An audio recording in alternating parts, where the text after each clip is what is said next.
I'm Jolene Wynn, and this is the Porn Addict's Wife podcast, episode number 92, Love Languages.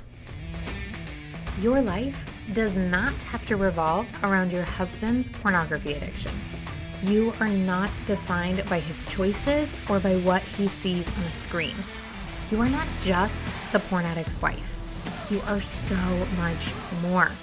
In this podcast, I'm going to teach you how to go from handling it to healed, because I've been where you are and you don't have to stay there. My name is Jolene Wynn. I'm a member of the LDS faith, a certified life coach, and a wife of a former porn addict. And this is a podcast for the porn addict's wife. Hello, my ladies. How are you? Happy Valentine's Day. How fun is it that you guys get to listen to a podcast on Valentine's Day? I thought that was super fun, which inspired me for the topic of today. But before we get into that, I hope you guys have a great Valentine's Day planned. How was your week? My husband and I don't have anything planned, the two of us, but he took my girls, all three of my girls, to a daddy-daughter dance.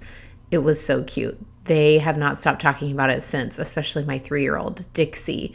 She had so much fun and she wants to do it all the time. And she loved it, and they got to dress up and take pictures, and it was just the most adorable thing ever. And then I got to have a little date with my boys while my husband had a date with the girls. So my boys and I, we went and we got Sonic so that I could get a Dr. Pepper. And we picked up our Target order. Again, not super exciting, but then we made popcorn and we wanted to watch Gettysburg. That's what they chose. My boys are very into war movies and they don't know any except for Gettysburg. And then we couldn't watch it because we didn't have it. So we ended up watching a boy movie, which was Cars 2. They were very excited. So we sat and ate popcorn and watched a boy movie because usually they're outnumbered by the girls. So they get outvoted a lot. And they're good sports about it, but they were really excited to pick their own movie. They were very happy about it. So that was something we did this weekend. What else did I do this weekend? I also, ladies, got an email back from my publisher, which was super fun. So a couple of weeks ago, I submitted my manuscript for my book, and they emailed me back and said, okay, here's kind of our feedback content-wise. And they have a list of some things that they recommend that I adjust, and I totally agree with them. So I think what I'm going to do is actually work with them to help me fix it. So that will be a couple more weeks and a couple more weeks of going back and forth, and then we lock it in. So you guys, it's quite the process, but it is so much fun, and I can't wait to get this to all of y'all and to have you share it with all of your friends. And anyway, I'm so excited about it and so excited to get it moving forward. Another thing that I did this weekend is I signed up with my coach again. I've told you guys this before, but even coaches need coaching, and that is what we do because I need someone to help me look at my brain, especially when it comes to business, because like I said, I know you guys know this, but it's not like I went to school for business. I wanted to teach women how to heal emotionally and how to move forward from their husband's pornography addiction. And that requires running a business. It's not the other way around. It's not like I said, hey, I want to run a business. What should I do? Maybe I'll do this, right? So I am hiring my same business coach who I used all last year. And I'm so excited to keep working with her because she just is so good at helping me get back to my thoughts and my feelings. What I like to do is I like to just do all the things. I like to take all the actions. And she always brings me back to how the results that I create in my life are not from what I'm doing. It's from what I'm thinking. And that always is something that I need because my brain, again, goes to the opposite direction. So, that episode I did a little while back, Be, Do, Have, you guys go listen to that. That is what I need in my life. And that is what my coach helps me with. So I'm so excited to keep working with her. Almost forgot to tell you guys, I am doing Coach Week this week. If you guys are listening to this on Valentine's Day, come join me. Okay, so if you head to my website, jolenewynn.com, you will see a tab on there that says Coach Week. I am doing Coach Week. So every day this week, Monday, Tuesday, Wednesday at 3:00 Eastern Standard Time, I am going live on Zoom to do a free coaching call. And I would encourage you all to come join, especially if you haven't joined one of these calls before and you don't really know what coaching really is, what a coaching call looks like, you're curious about joining my group, but you don't know what the coaching calls look like, come join. This will give you a really good idea of what my program looks like, what I do, how I coach, what coaching is, and you can come anonymously if you'd like. So if there's something that you're struggling with, I want to really encourage you to come and ask your question on the call. You can either do it just on video and raise your hand and say, hey, I want to get coached, and then I help you, or you can just type it in anonymously into the chat box. So you can come anonymously, or you can just come watch other people get coached. This is totally free, but you do need to go sign up so that you get the Zoom link. And even if you can't make it live, I would encourage you to go sign up, because I will be recording these calls and everybody that registers will get access to them. So I'll leave that open up until Wednesday of this week. So if you register before Wednesday of this week, the 14th, 15th, 16th, February 16th, then you will get access to the calls and to the recordings. And I want to really encourage y'all to come. Again, that's going to be Monday, Tuesday, Wednesday, 3 p.m. Eastern Standard Time. And you just head to my website, jolenewind.com, go to the Coach Week tab, and it will have all the information there and the link to sign up. All right.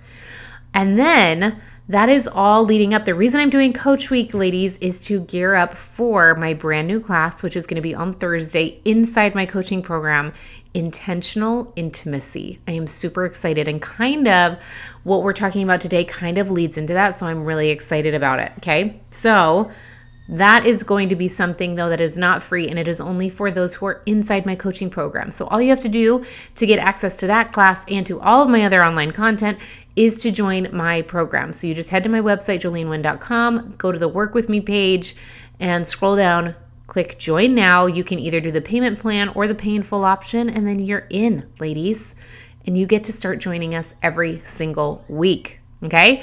And you get access to that new class, which will be on Thursday at 3 p.m. Eastern, which is Intentional Intimacy. I'm so excited about that. That class is really about reconnecting.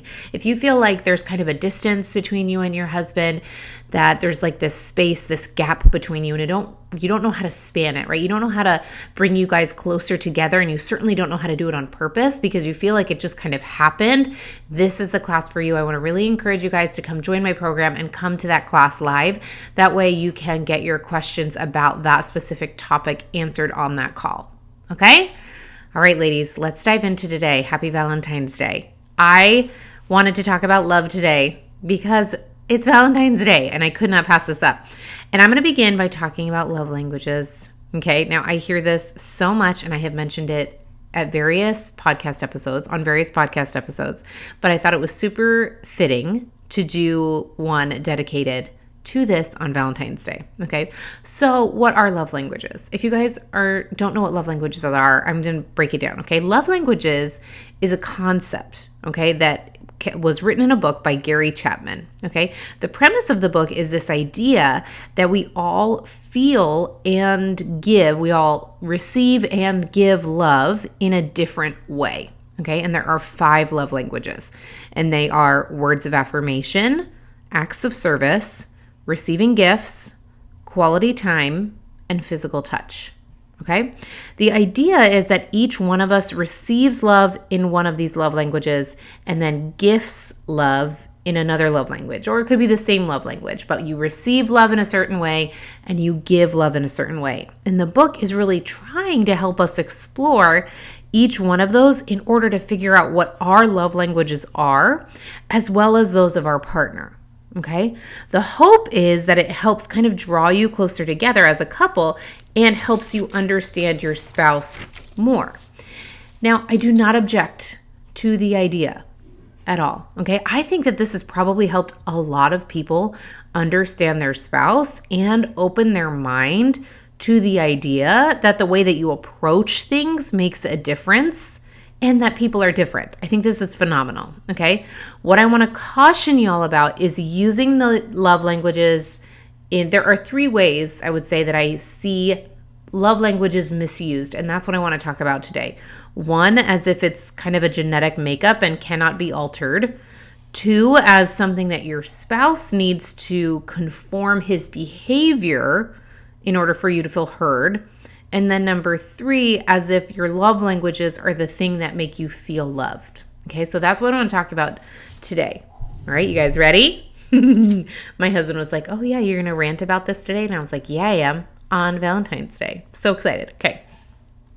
So the first thing I want to caution y'all about is thinking that love languages that you align with is somehow yours and permanent, right? Have you ever talked about love languages or heard someone else talk about them and they say, my love language is blank, right? Mine, right? It's almost like an official genetic characteristic, right? People get very attached to their love language and they don't want to let it go, right? They think of it like something they have no control over and cannot change. Okay, ladies, the love language you feel best represents your thoughts is not something permanent and unalterable. Okay, it is in fact something that is not yours, and it is something that you have 100% control over. And if you decided today that you wanted to change your love language, you absolutely could. Okay, so just notice if you find yourself thinking about love languages in this kind of possessive, permanent way, because that will prevent you from having any wiggle room, any flexibility in your thoughts and your approach towards yourself. And here's the thing too, is if you think about love languages this way, as this kind of permanent thing in your life, you'll also think about them that way about your spouse. Okay? Because if you believe that your love language is, predetermined and permanent, then your brain will see his love language as predetermined and permanent.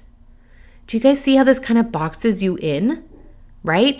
It's then almost as if you're working against a construct or a barrier that neither of you have the ability to shift.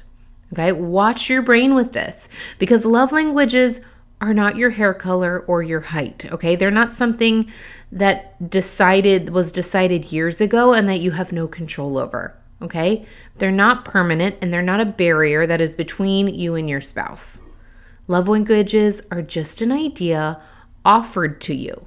So notice if you're using it against yourself. Okay?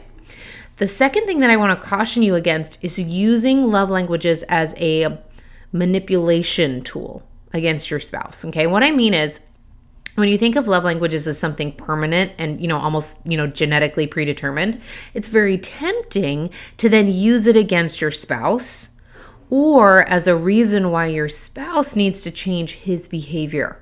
Okay, for instance, I often see women, they say things like, my love language is words of affirmation. So I told my husband that because I need him to start using my love language more. Right? I told him what my love language was, and I need to hear more words of affirmation because that's my love language.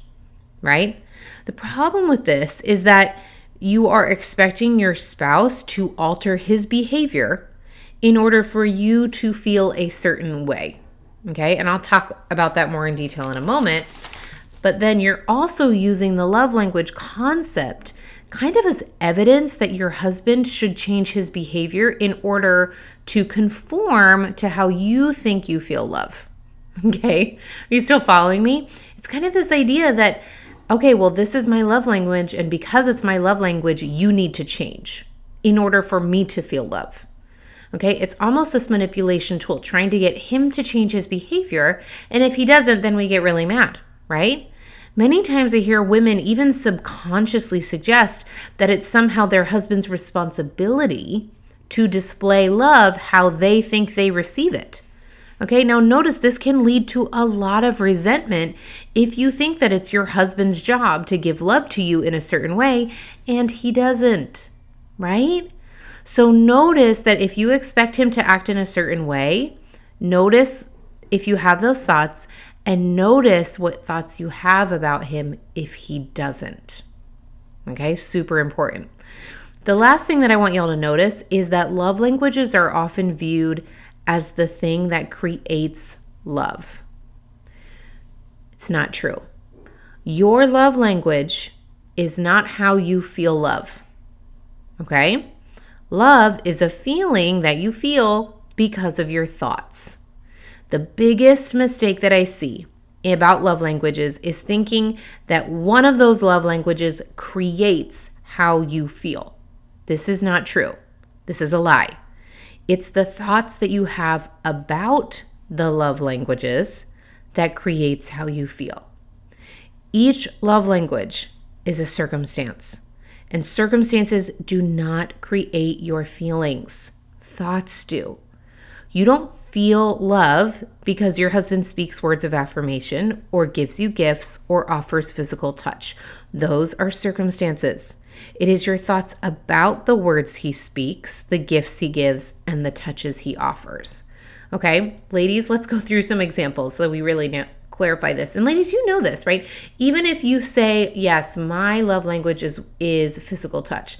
Ladies, there are days where physical touch is not what you want. Even if you think that's your love language, there are days when all you want is to not be touched. Girls, we know this, right? At the end of the day, where all you've had is, 4 kids hanging on you and wanting to be by your side and never leaving you alone, and then your husband comes and he wants to snuggle, you're like, I don't think so. Back it up, friend. Go sleep in the guest room. All you want is some space, even if physical touch is your quote unquote love language, right? That's because it is a circumstance, and it is our thoughts about the circumstance that are creating our feelings, not the circumstance itself. Otherwise, every single time he touched you, you would have the same response. It would be love. If physical touch created love for you, then every time he touched you, you would feel love. And ladies, I guarantee you, there have been times when he has touched you and that is not what you have felt, right? Bear with me on this, okay? And I know I've given this example a million times, but words of affirmation, if I were going to say I had a love language, which I don't, then I would have said that words of affirmation is my love language. You guys, I've given this example so many times because it's so good. I wanted my husband to compliment me more. I thought that was the thing that was going to make me feel better. Do you want to know what happened? As soon as I told him, I said, you need to please compliment me more. I'm not feeling good about myself. And I think if you tell me the things that I want to hear, I will feel better. Well, guess what? He did exactly what I thought that he should do. He started complimenting me more, and my thought wasn't, wow, I'm so grateful. Yes, it's so true. I'm amazing. I look so good. It didn't make me feel any better about myself. In fact, it made me feel bitter and resentful because I was like, why couldn't he just come up with this himself? Obviously, he's not sincere. Otherwise, he would just be doing this on his own, and I wouldn't have had to talk to him about it, right? It's not the words that he was saying. It's what I'm thinking about the words he's saying that's creating my feeling. Ladies, are you with me? Let's talk about acts of service. When was the last time your husband loaded the dishwasher correctly? Ladies, I'm calling you out. There are so many times where we think, oh, well, my love language is acts of service. No, your love language is acts of service the way that you want the service done. If we're being totally honest, right? It's not just, wow, I'm coming home and the house is like, and the husband thinks that the house is clean and you're like, no, it's not, right? He might think he did this act of service for you, but now you got to go redo that act of service and do it the right way. You do not have the love language of acts of service. You have the love language of acts of service the way I want them done. That is very different because it's not what they do. It's what we think about what they do that is creating the feeling. So if he loads the dishwasher and it's all wrong and our thought is you did that wrong, we're not going to feel love. We're going to feel annoyed, right? That is because the love language is a circumstance. And the love language does not create our feelings. Our thoughts do. Okay? Ladies, I cannot stress how important this is to really solidify in your mind. If you are not feeling loved by your husband, your brain is going to be extremely tempted to look at what he's doing and not doing as the reason for it. Ladies, watch your brain. It is so tempting to allow your brain to come up with a laundry list of reasons that your husband is to blame. Okay? He doesn't use quality time, and that's what I need. When he gets home, he just gets on his phone, and he doesn't want to talk to me, and that's why I feel distant, right? I told him I feel love through acts of service, but he won't change, okay? I want to really encourage y'all to watch your brain and notice when it is giving away responsibility for how you feel, okay, to something that is outside of your control, because that is never true. You are in control of how you feel. And if you want to feel loved, you absolutely can, no matter what your love language is or what your husband's love language is. Okay? You have control over how you feel. Do not let your brain lie to you and say that you don't. Take the responsibility back for how you feel, because that is what enables you to make the change in your life that you want. If you want to feel closer to your husband, stop blaming him for the reason that you feel distant. Okay? That is not how things change, because then you are stuck waiting for him to change in order for you to feel better. And then even if he does change, and even if he does do exactly what you want him to do, it's still not going to make you feel better, because the thing that's in between you and him changing is your thoughts. Okay? You have 100% control over yourself, and this is the best news I could give you on Valentine's Day, because it means that if you want to feel loved, you absolutely can, right now, today. It's Valentine's Day, ladies. Gift yourself the feeling of love. And speaking of love, I love you, and I will see you guys next week on a brand new episode. Come join me in Coach Week. Take care. All right, my ladies, if you enjoyed that podcast episode, you have to come join my coaching program. It is $2,500 for lifetime access to all of my online content and all of my coaching calls. Not only will you get one-on-one attention from me through coaching calls, you will also get to join this amazing community of women who are all working through this the exact same as you are. You'll also get 24/7 access to me through Slack, our private group messaging channel, and you will get access to all of the new material and content that I create. If you are ready to start applying everything that you've learned on the podcast and really take everything to the next level and start creating who you are as more than the porn addict's wife, I want to encourage you to come join my program today. Head to jolenewin.com, click on join, and you can join anytime. I can't wait to see you there.